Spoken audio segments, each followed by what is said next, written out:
These are the adventures of a temporarily out of work wife and mother. And if you didn't know, this is my home improvement project. And this is like step 17 or something. I don't know. But right now, I'm doing my master bathroom and my children's bathroom, which is on the second level of my home. I've done some stuff in the kitchen and I've done some stuff in my downstairs powder room. But now I'm doing some serious stuff. So if you missed the before and after video, or if you missed days 1 through 4, we are now on day 5. Go back and watch the other videos. And we are removing everything off of the counters. We're removing all of the outlet covers and light switch covers. And I think y'all know what that means.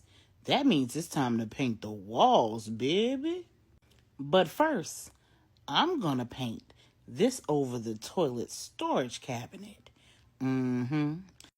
I also cleaned it off pretty good. Now, I didn't empty the inside cabinet thing behind that door because I am not painting in there, child. Bye. Now, I am painting it this beautiful shade of gray, and it is the same shade that I am going to use to paint some other things in this bathroom. But you're going to have to hang around to see what those other things are. This was a lot harder than it looks because I don't know what the hell it's made of, but it is definitely not wood. And this is milk paint, which is used for wood. So very quickly I would stroke it on, and then with the very next stroke, it will come off. And I don't know if y'all saw that, but I'm going to zoom in the next time it does it. So a few disclaimers here. 1, I took the day before this off. So it is day 5, but I skipped the whole day because that whole situation with the caulk gun wore me out. Child, I saw my light flash before my eyes. When that thing exploded, it made a loud bang like a gun. Okay, I was not pleased. So I took a break, and then, like I said, painting this dang on over the toilet storage cabinet was way harder than it should have been, and I only painted the top. There was really no need for me to paint the bottom half of this for 2 reasons. 1, it's literally anchored to the wall, which meant I couldn't move it. So it was way too close to the toilet for me to try to paint like the inside legs of it. That just really wasn't a good idea. So what I decided was to just paint the top half, especially because that little bottom shelf is a nice gray shade. It's kind of marbly. So I thought that would be a good idea. So it required 2 coats of this paint, and I had to wait like 2 hours before I could do the second coat. And I still had the same problem with like the streaking. So there was just no way that I was really going to do anything else once I got through with this being painted. And I was still worn out from the other 4 days of this project. And that lady's son that I married was none too pleased. He had the unmitigated gall to say to me when he got home from work, "That's all you painted?" And needless to say, I was pissed off. But that just put a fire under me because then I started doing some other stuff. And that's what I get for not giving myself grace and mercy. So here's the lesson. Don't let the judgments of others, or even what you perceive to be judgment from others, because all the man did was ask me a question. Don't allow that to cause you to do things that you don't really want to do, or to cause you to do them when you don't really want to do them. If you need more time, take the time you need. If you need rest, rest. If you need sleep, sleep. If you need to watch a good movie and cry, laugh, or whatever you need to do before you get back in the thick of things, then do that. But do not allow what other people think or what they say or how you perceive what they've said to impact the choices and decisions that you make. Because in the end, you may very well regret it. And the only person you will have to blame is yourself. You can't blame them. All they did was say some words that you chose to use in such a way as to change the decisions that you've made. You've decided to allow what someone else has said to impact your behavior. And in the end, it just might cost you. And it actually cost me time, effort, energy, and cold hard cash. So, like an idiot, I decided that while that paint was drying, I would go into the children's bathroom and remove all of their towel rods and towel hanging hooks and all of that good stuff. And I went ahead and filled those holes with the putty that I ordered the day before because it had come in the mail. And I was actually feeling pretty good about myself because I had already accomplished more than I intended to on day 5. But that feeling was short-lived, y'all. Because as soon as that paint dried and I went over it with a second coat, I decided that I would just go ahead and paint the walls over my bathtub. Why not? I was already painting. I already had the paint out. The brush was already wet. There was paint still left in the little paint pan, and it would go to waste because I couldn't pour it back in the can. So why not go ahead and paint this wall?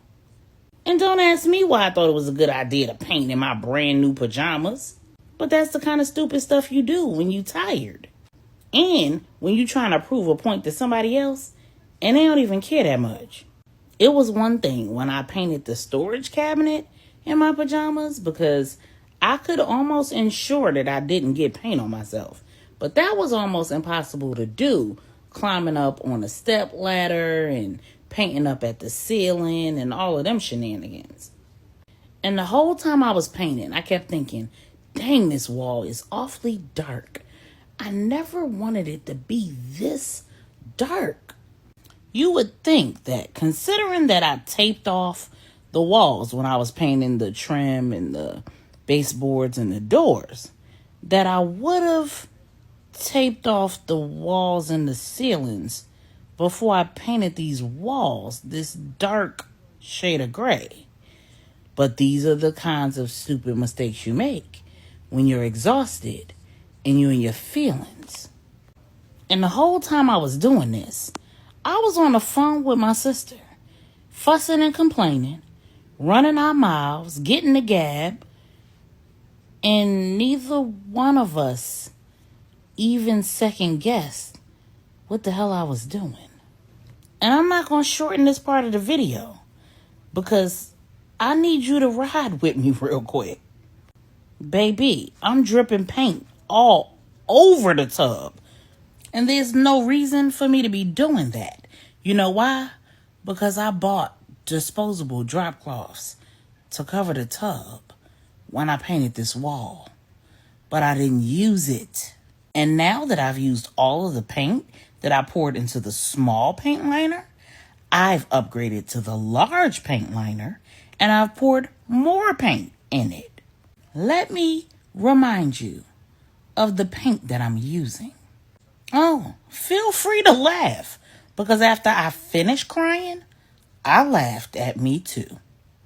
And just so you know, I painted the left side of the wall, this back wall, and a good portion of the right side of the wall before I ran out of paint and then realized that I was using the wood finish and not the paint that I purchased to paint the walls, which is a completely different shade of gray, and it's a larger can, and it's significantly cheaper. So let me put my coach hat on and take my home improvement hat off and say to you that this is precisely why when you've made up your mind and you've made a decision for yourself, you stick with that decision. Even when someone else provides a suggestion or a comment or an opinion, you remember your why. And if your why is sufficient, then you stick with that why. It is okay to choose you. It's okay to rest. It's okay to refuel. It's okay to take a break. It's okay to make you a priority, even when the thing that you need to do is a priority for you.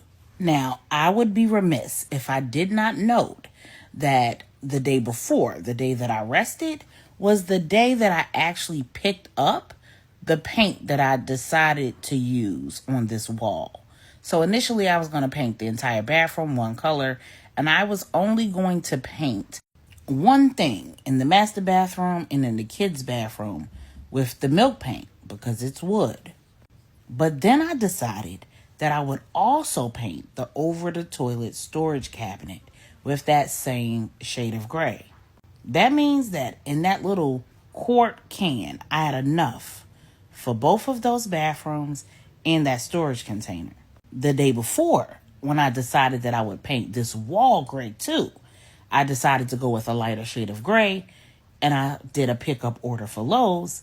I went to Lowe's and picked it up, and then I came home. But I was so tired that I left the paint and the other items that I'd purchased at Lowe's in the trunk of the car. Now, that lady's son that I married saw those items in the trunk, but he didn't know what I was doing with them, so he just left them there. So when he and I both discovered that I used the wrong paint, and I said, please tell me that you saw a can of paint in the trunk, he said that he did. He felt really, really sorry for me, and he repurchased the milk paint for me because he recognized that he did play a role in how all of this happened, even though it was still 100% on me. But I do appreciate his generosity. That cost will still be listed in the error section. And since the wall needed to dry before I could go back to painting it, I just let this be the end of day 5, y'all. Golly, look at my back, covered in sweat. But the reality is, this won't be my last mistake, or my last lesson learned, or the last lesson that I get to tell you about.